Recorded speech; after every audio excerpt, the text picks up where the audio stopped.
You will hear a number of different recordings, and you will have to answer questions on what you hear. There will be time for you to read the instructions and questions, and you will have a chance to check your work. All the recordings will be played once only. The test is in 4 sections. At the end of the test, you will be given 10 minutes to transfer your answers to an answer sheet. Now turn to Section 1. Section 1. You will hear a conversation between a housing agent and a college student who wants to rent a house. First, you have some time to look at questions 1 to 4.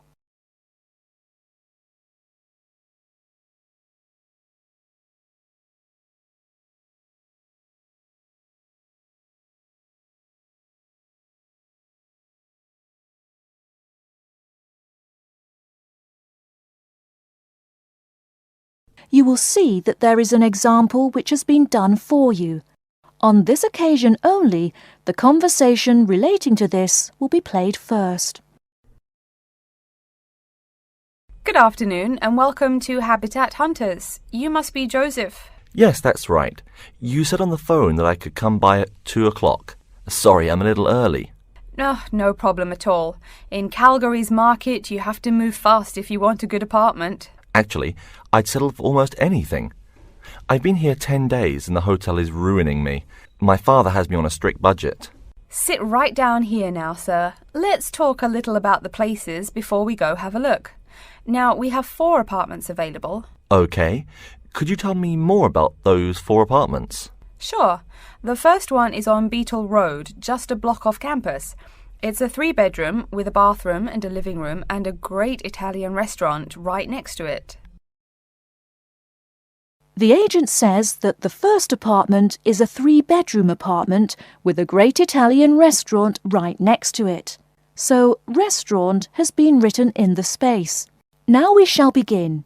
You should answer the questions as you listen, because you will not hear the recording a second time. Listen carefully and answer questions 1 to 4. Good afternoon and welcome to Habitat Hunters. You must be Joseph. Yes, that's right. You said on the phone that I could come by at 2 o'clock. Sorry, I'm a little early. No problem at all. In Calgary's market, you have to move fast if you want a good apartment. Actually, I'd settle for almost anything. I've been here 10 days and the hotel is ruining me. My father has me on a strict budget. Sit right down here now, sir. Let's talk a little about the places before we go have a look. Now, we have 4 apartments available. Okay. Could you tell me more about those 4 apartments? Sure. The first one is on Beatle Road, just a block off campus. It's a 3-bedroom with a bathroom and a living room and a great Italian restaurant right next to it. How much?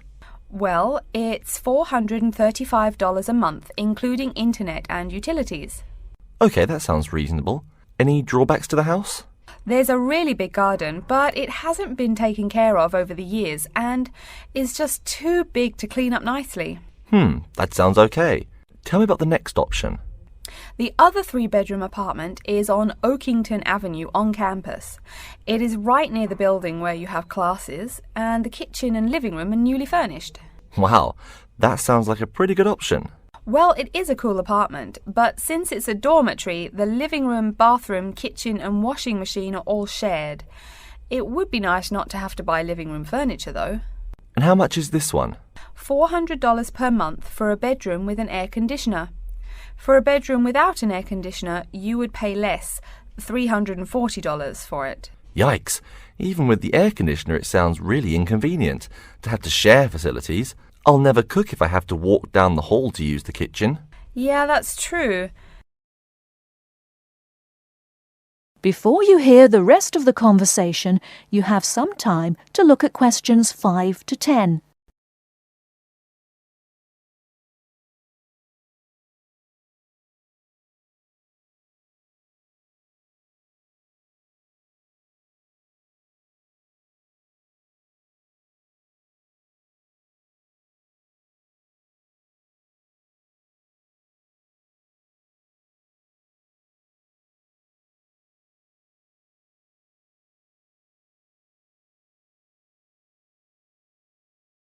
Now listen and answer questions 5 to 10. Anyway, the next place is a 2-bedroom on Mead Street. Oh, I like Mead Street. That's off campus, right? Yep, it's pretty cool, but it only has 2 bedrooms plus a living room and a study. But I want to live together with my 2 friends. So you could make the study into a small bedroom if you end up living with them. Also, we guys want a TV and DVD player since we're all so much into movies. Well, this place has a great TV and VCR, but no DVD player. No DVD? That's so weird. Are any other facilities provided? As you said, weird enough, it also comes with a wash basin. Is there a washing machine? I think we need that more than just a wash basin. I'm afraid there's no washing machine in the apartment. Wow, that's so old-fashioned. Maybe it's not the best choice for 3 college guys. How much is it?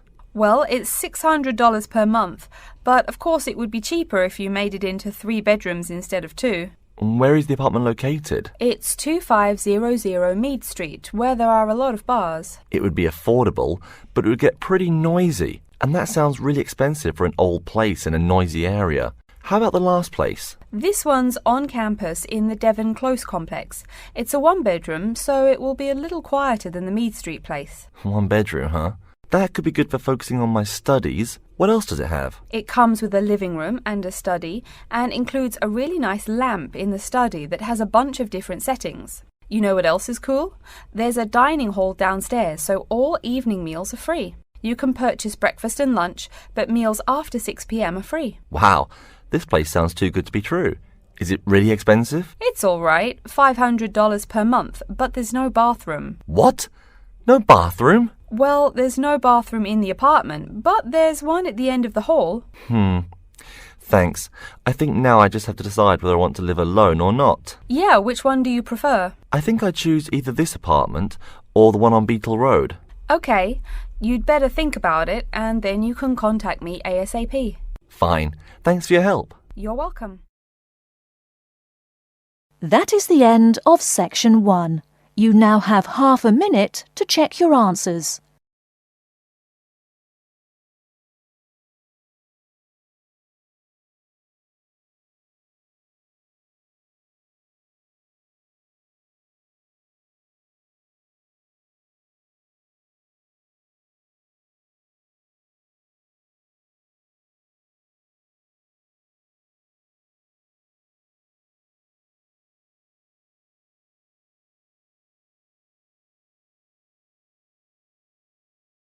Now turn to Section 2.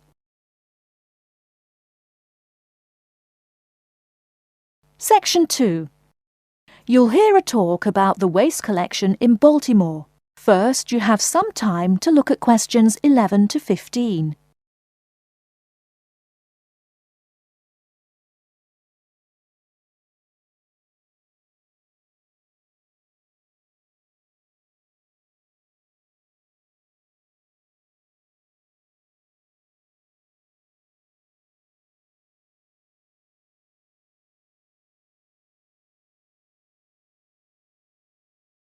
Now, listen carefully and answer questions 11 to 15. Hi folks, my name is Loretta Johnston, and I'm here from the Baltimore Department of Public Waste. Thank you for coming out to our community meeting tonight. I've got a few words to say about the waste collection here in Baltimore. First, there's the sorted collection bins themselves. They're made of sturdy, solid material, so none of your trash can seep out or puncture the bin. Also, since these things sit out on the curb overnight, rain or shine, they have to be waterproof. We can't have water getting up in it and filling up the bin. Remember to pay attention to which bin is which, and sort your waste accordingly. You should have a blue or green bin for recyclable garbage, a yellow bin for unrecyclable garbage, and a red bin for toxic waste. Our citywide waste management is divided into 2 services. The first is commercial waste collection, or trash collection from buildings.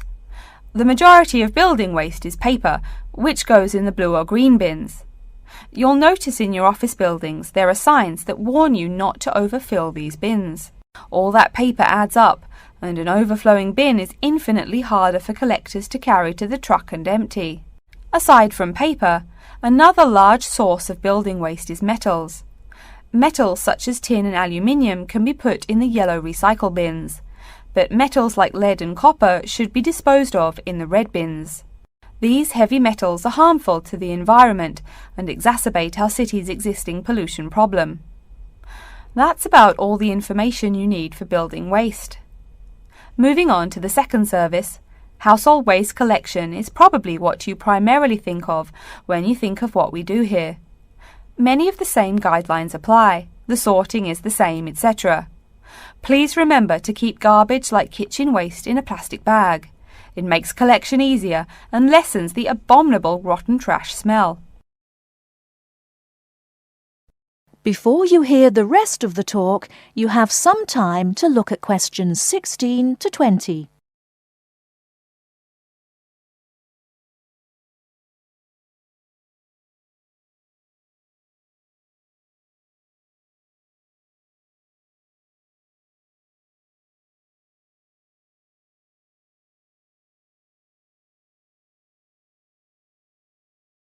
Now listen and answer questions 16 to 20. So, after we take your trash away, what happens to it? We take all the garbage to one of a number of garbage disposal plants, each of which is located in the middle of an open space of some sort. No one wants to have their home or office right next door to a waste disposal plant, right? Waste is collected and then disposed of once every 4 weeks. A lot of trash can build up in that time, so we're in the process of developing a plan to fund collection more frequently. Ideally, it would be collected weekly, but we will likely have to settle for bi-weekly. The garbage trucks make their rounds to clear the bins at night in order to avoid traffic. I'm sure you've seen how much waste your own household produces in a given week. Now imagine all the trash produced by all the households in Baltimore. It's a lot, right? It may surprise you that this amount is only marginal compared to commercial waste. Yep, the main waste producers are actually businesses, industrial facilities, retail and offices. Hard to believe humans produce that much waste, right? No wonder we have pollution problems. Anyway, after all incoming waste is sorted, recyclables are sent to a recycling plant, while garbage and toxic waste are transported to their respective areas of the plant for treatment. Items such as stones, which should not be disposed of in our bins, are separated out and discarded. Once the trash has undergone the treatment process, it is compacted and disposed of with all the other trash. And finally, when the landfill space is full, it is buried deep underground, and in time, something new is built on the land. That's everything about waste collection. Thank you for listening. Are there any questions? That is the end of section 2. You now have half a minute to check your answers.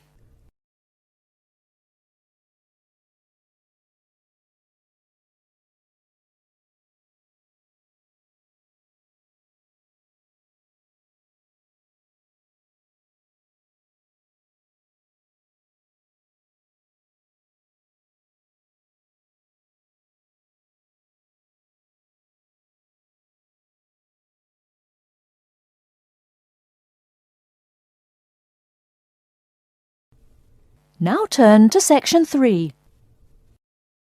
Section 3. You will hear a student called Julie talking to her classmate named Ricky about a new essay that Professor Johnson assigned. First, you have some time to look at questions 21 to 24.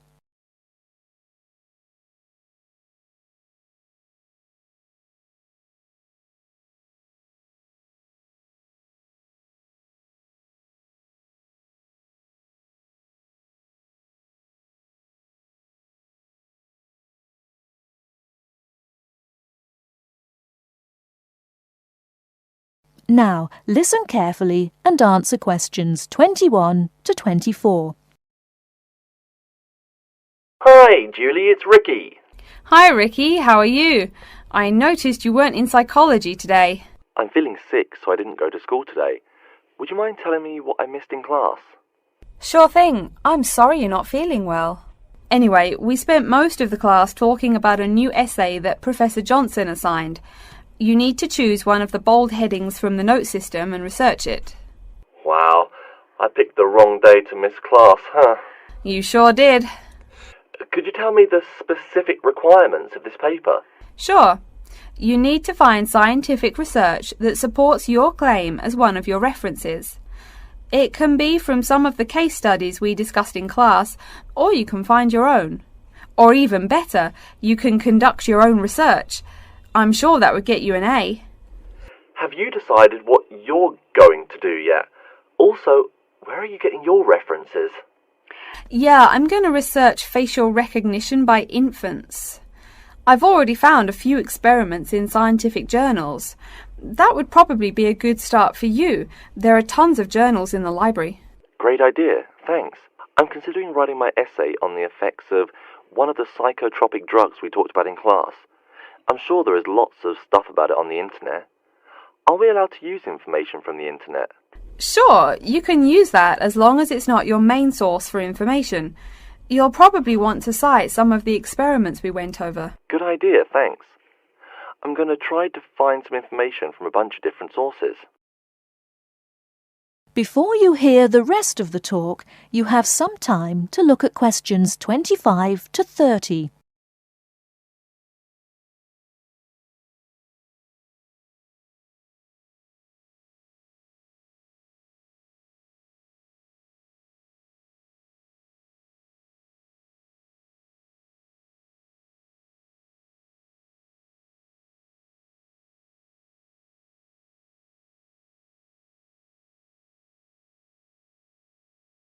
Now listen and answer questions 25 to 30. Are there any specifications on how the essay should be written? Yeah, Professor Johnson wants it double-spaced. It should be between 6 to 10 pages long. 6 to 10 pages? That's so much. Oh, it's going to take forever. I know, the whole class groaned when he said that. Anyway, you also need to put the title in italics and... Wait, each section heading or just the main heading? Only the main heading should be in italics. I think section titles are supposed to be in the same format, but maybe in bold. You'll have to check that in class next time. Oh, okay. So I take it that the report has to be typed, since there are so many requirements. What are the other formatting requirements? Yep, it's got to be typed. Aside from that, there are still a few more specifications. You should number each page. Make sure it goes up in the top right corner. Okay, I'll make sure to write that down. I always forget to number the pages. Do we need to title and date each page too? You need the shortened title on every page, but no need to include the date. That should just be on the cover page. Okay, thanks. No problem. Also, make sure the margins are 3.25 pixels wide. What? I'm not even sure how to do that. Oh, it's okay, I can show you. It's really easy. I think that's all the directions he gave us. A lot of formatting requirements, but we have the freedom to research many things that we like, so that's good. Oh, I almost forgot. Remember to put down your ID number on your report. Thanks so much for your help. I'll see you in class Monday. No problem. Glad I could help. See you later. That is the end of section 3. You now have half a minute to check your answers.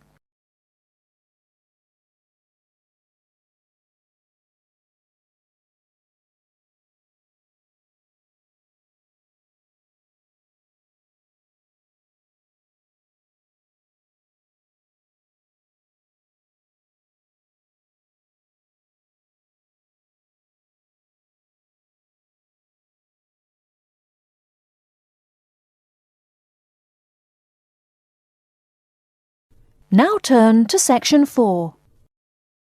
Section 4. You will hear a lecture on environmental science. First, you have some time to look at questions 31 to 40.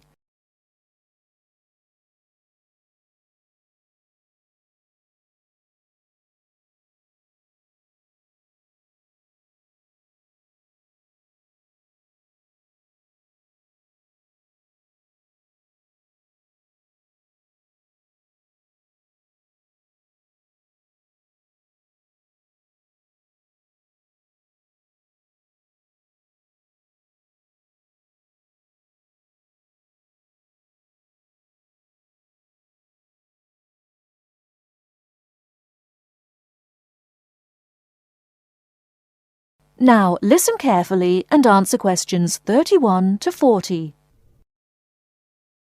Good morning and welcome to yet another lecture in environmental science. I don't think I'm telling you a secret when I mention that water is a big worry here in Australia. The stuff is scarce. Perhaps that's why we drink so much beer, eh? Seriously though, a safe and reliable source of water is one of the great concerns of people everywhere. Moreover, as the world population grows, the pressure on existing water supplies grows greater and greater. Think about it. Our economic system demands that there be more and more consumers. The growing number of people has been tied to climate change, including droughts. So more people means less water. But our economic system demands a high birth rate. Forget about oil. Soon enough you will see wars for water. Mark my words. But today I'm going to confine my remarks to Australia. As noted already, here down under the water supply is extremely scarce. The only drier continent is Antarctica, and remember no one really lives there anyway. Moreover, in recent years, the wind patterns have changed. Rain that used to fall on the country now falls out to sea hundreds of miles to the south. Now, when I speak of people needing water, most of you probably think of drinking. Certainly everyone needs water for drinking, but surprising as it may sound, drinking is not anywhere near being the main use for water. Most water is actually used for washing. When you take a shower, you probably use well over 100 litres of water. Every time you flush your toilet, that's about 8 litres, but most people drink no more than 2 litres or so per day. So, where to get water? It could be obtained from rainwater. But often rainfall consists of other harmful pollutants that evaporated with the water. In fact, acid rain, an intense example of this, causes harmful effects on the wildlife of the habitat on which it falls. Water from underground could also be used, though it is more difficult to contain and often must go through an extensive cleansing process. The purest water is found in rivers, creeks, lakes and dams. And, sad to say, Australia has precious few of these. Really, how many of your hometowns have rivers? Year-round rivers, I mean. The soil tends to be sandy, so water soaks into the ground. Many places are rocky too, so 87% of the rainfall is lost to evaporation. That's almost twice the evaporation rate in my native Canada. Speaking of rain, we already heard how rainfall is diminishing here in Oceania. The quantity itself isn't the only problem either. Going back to the problems with obtaining rainwater, a further problem is that rain is a useful source of water only if air pollution is fairly mild. Again, you're in a situation where you can't win. You need water where most people live. People tend to build cities where rainfall is adequate, but then modern cities tend to feature polluted air, which renders the rain far less easily usable. Okay, let's take a look at the table here. You'll see it showing the relative pollution of rainfall in the world's cities. The more people, the dirtier the rain. This is becoming a huge concern for people in the West who want their water to be pure and safe. Though reliable drinking water is important everywhere, the concern in the West is reflected in all the government regulations and political campaigns aimed at solving this problem. In contrast, there are not as many demands made on the governments in Asian and African cultures to improve the water, as their focus is on other issues. Now, whatever the source of water, we can never afford to forget that all water is highly vulnerable to contamination. Whether we're getting it from the ground, from bodies of water or rainfall, it is susceptible to a variety of toxins. In fact, that's why we clean it before using it. Water carries with it filth and dirt. This problem shows up in a number of different ways. As humans and all other animals need water to survive, it's no surprise to us that one of the most important domestic uses of water is for drinking. Yet, if you have old-fashioned lead pipes, you may slowly be poisoning yourself by drinking that nice clear water. The industrial pollution, farm chemicals and leaky landfills are well-known sources of contaminants as well. So what is being done to ensure we Australians a safe and steady supply of drinking water? There are a lot of initiatives that make admirable efforts to remedy this issue. We'll be talking about this when we meet again on Thursday, but as a preview, I can tell you that so far the amount of real solutions that have been produced is not nearly adequate. Traditionally, we've been very free in this country. That means that every person and every province tend to go its own way. So the mechanisms for water management are, in a word, insufficient. To begin seeing how this is so, I want you to read something before our next class. Though a lot of previous data on water usage and water management are inconclusive and have thus caused quite a concern, we can learn a lot from the contents of reports written on the subject. The basis for the government's water policy is the 1989 White Paper reporting on water use, present and future. If you compare the numbers offered in the paper with those in the text, you'll find that the report is rather untrustworthy. Truth being told, I'm being too kind when I say that. That is the end of Section 4. You now have half a minute to check your answers.